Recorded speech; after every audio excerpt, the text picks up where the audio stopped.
Shopping centre જર્જરિત હાલતમાં જોખમી બની છે। મ્યુનિસિપલ કોમ્પ્લેક્સ, પશુ ભવન, પાલિકા બજાર તેમજ પાલિકા શોપિંગ આ ચારે શોપિંગ સેન્ટર નગરપાલિકા હસ્તકની છે। રજૂઆતો મળતા પાલિકા પ્રમુખે કડક વલણ કરીને શહેરના 4 થી વધુ શોપિંગ સેન્ટરનો રિપેર માંગ્યો છે। તો રિપોર્ટ માંગતાની સાથે જ શોપિંગ સેન્ટરના 100 થી વધુ દુકાનદારોને નોટિસ પણ ફટકારવામાં આવી છે। જર્જરિત શોપિંગ સેન્ટરની દુકાનોને જરૂર પડે તો સીલ કરવાના પણ આદેશ આપી દેવાયા છે। જો કે જર્જરિત બનેલા શોપિંગ સેન્ટરનું સમારકામ પાલિકા કરાવે તેવી દુકાનદારોની માંગ છે। લગભગ 4 થી 5 શોપિંગ સેન્ટરો નગરપાલિકા હસ્તકના છે અને એમાં લગભગ 100 થી પણ વધારે દુકાનો છે, એની અમે નોટિસો આપેલી છે।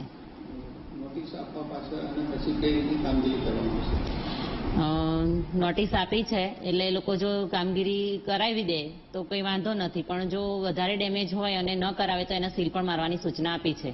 પહેલા જર્જરિત થઈ ગયેલી એટલે મેં નગરપાલિકા જણાવેલું કે મારી દુકાન જર્જરિત થઈ ગઈ છે તો તમે રિપેર કરી આપો, પણ નગરપાલિકા એવું કીધું કે તમે તમારા ખર્ચે અને જોખમે રિપેર કરો। એટલે આ નગરપાલિકા મ્યુનિસિપાલિટી શોપ બહારની દુકાનો છે, ઉપરનો માળ જર્જરિત થઈ ગયો છે અને તેને ઉપરનો માળ જે પાળીઓ છે એ એના ઉપરથી ઘણી વખત પથરા કે રોડા પડતા હોય છે।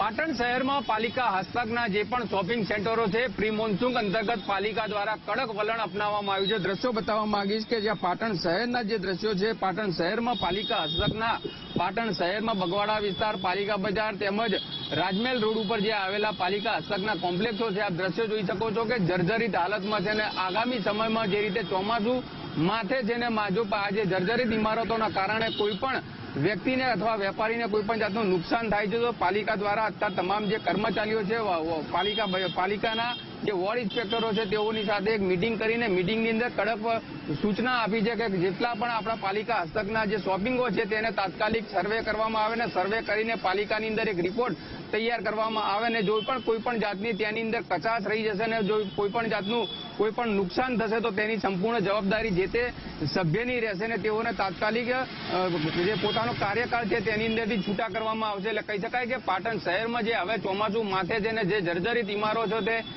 ઇમારતો છે તેને ઉતારી દેવા તેમજ તેને રિપેરિંગ કરવા માટે પાલિકા દ્વારા પ્રી મોન્સૂન પ્લાન એક્ટિવ કર્યો છે અને જે તમામ કર્મચારીઓ છે તેને આ જે શોપિંગ સેન્ટરો છે તેનો એક રિપોર્ટ કરવાની સૂચના આપી છે અને આગામી ટૂંક જ સમયમાં આ રિપોર્ટ તૈયાર કરીને પાલિકાને સુપ્રત કરવાનો છે અને જે પણ જે શોપિંગ સેન્ટરો છે તેને તાત્કાલિક યુદ્ધના ધોરણે રિપેરિંગ કરવા અથવા તેને જર્જરિત જે વધારે હોય તેને ઉતારી લેવાની સૂચના આપી છે। એટલે કહી શકાય કે કોઈ પણ જાતનું નુકસાન થાય છે તો સંપૂર્ણ જવાબદારી પાલિકાના જે પણ સભ્યો છે, સુધરાઈ સભ્યો તેમજ વોર્ડ ઇન્સ્પેક્ટરો છે તેની રહેશે। એટલે કહી શકાય કે આગામી સમયમાં જે જર્જરિત ઇમારતો છે તેને લઈને પાલિકા અત્યારે એક્શન મોડમાં જોવા મળી રહી છે અને પાલિકા હસ્તકના 4 થી વધુ શોપિંગ સેન્ટરો છે તેની અંદર રિપોર્ટ કરવાની પણ તજવીજ હાથ ધરવામાં આવી છે।